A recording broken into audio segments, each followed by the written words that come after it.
Kozhikode medical college ആശുപത്രിയിൽ ചികിത്സ 4 വയസ്സുകാരിക്ക് അവയവം മാറി ശസ്ത്രക്രിയ നടത്തിയ സംഭവത്തിൽ കുട്ടിയുടെ കുടുംബത്തിന്റെ മൊഴി രേഖപ്പെടുത്തിയേക്കും.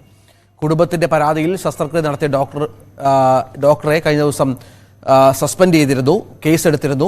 ഡോക്ടറെ അന്വേഷണ വിധേയമായി സസ്പെൻഡ് ചെയ്തിട്ടുണ്ട്. MS അനീഷ് കുമാർ ചേരുന്നു. അനീഷ്, ഈ മാതാപിതാക്കളുടെ മൊഴി അനുസരിച്ച് ഇവർ ആവശ്യപ്പെടാതെയുള്ള ശസ്ത്രക്രിയയായിരുന്നു. കുട്ടിക്ക് നാക്കിന് മറ്റ് പ്രശ്നങ്ങളൊന്നുമില്ല, സംസാരിക്കാനും പ്രശ്നങ്ങളൊന്നുമില്ല. പക്ഷേ ഈ ഡോക്ടറുടെ അല്ലെങ്കിൽ ഈ സംഘടനയുടെയൊക്കെ വിശദീകരണവും നമുക്ക് ഏറെ കൗതുകകരമാണ്, വിചിത്രമാണ്. ഇതിനൊക്കെ അപ്പുറത്ത് എന്ത് തരത്തിലുള്ള മിസ്റ്റേക്കാണ്, പിഴവാണ് സംഭവിച്ചതെന്നാണ് ഇപ്പോൾ വ്യക്തമാകുന്നത്.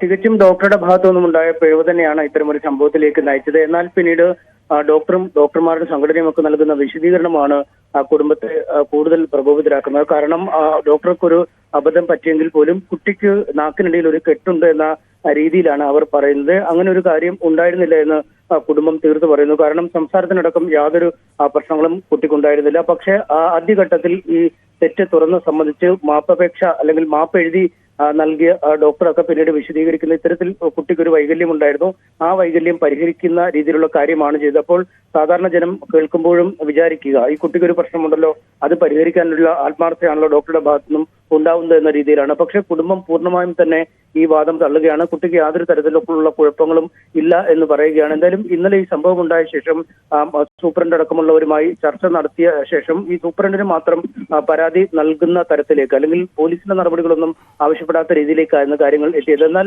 പിന്നീട് ഇത്തരം ഒരു അനുഭവം ഒരാൾക്കും ഇനി ഉണ്ടാവരുത്, അല്ലെങ്കിൽ ഒരു കുട്ടിക്കും ഇനി ഉണ്ടാവരുത് എന്ന ഒരു ദൃഢനിശ്ചയത്തിലേക്ക് ആ കുടുംബം എത്തുകയും പോലീസിൽ പരാതി നൽകുകയുമായിരുന്നു. എന്തായാലും ഇവരുടെ പരാതിയുടെ അടിസ്ഥാനത്തിൽ പോലീസ് ഡോക്ടർക്കെതിരെ കേസെടുക്കുകയും ചെയ്തു. ഇതിനിടയിൽ ആഭ്യന്തരതല അന്വേഷണം നടത്തി ഡോക്ടറെ സസ്പെൻഡ് ചെയ്തു. വിശദമായ അന്വേഷണത്തിന് മെഡിക്കൽ കോളേജ് സൂപ്രണ്ട് പ്രിൻസിപ്പലിനെ ചുമതലപ്പെടുത്തുകയും ചെയ്തു.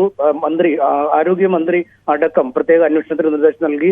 ബാലാവകാശ കമ്മീഷൻ കേസെടുക്കുന്ന രീതിയിലേക്കും കാര്യങ്ങളൊക്കെ നീങ്ങി. എന്തായാലും അധികം വൈകാതെ ഈ അമ്മയുടേതടക്കമുള്ള മൊഴി രേഖപ്പെടുത്തി തുടർ നടപടികളിലേക്ക് ഈ ഡോക്ടറെ ചോദ്യം ചെയ്യാൻ വിളിപ്പിക്കുന്ന അടക്കമുള്ള നടപടിക്രമങ്ങളിലേക്ക് പോലീസ് നീങ്ങുമെന്ന വിവരമാണ് ഏറ്റവും ഒടുവിൽ ലഭിക്കുന്നത്. MS അനീഷ് കുമാറാണ് വിവരങ്ങൾ പങ്കുവച്ചത്.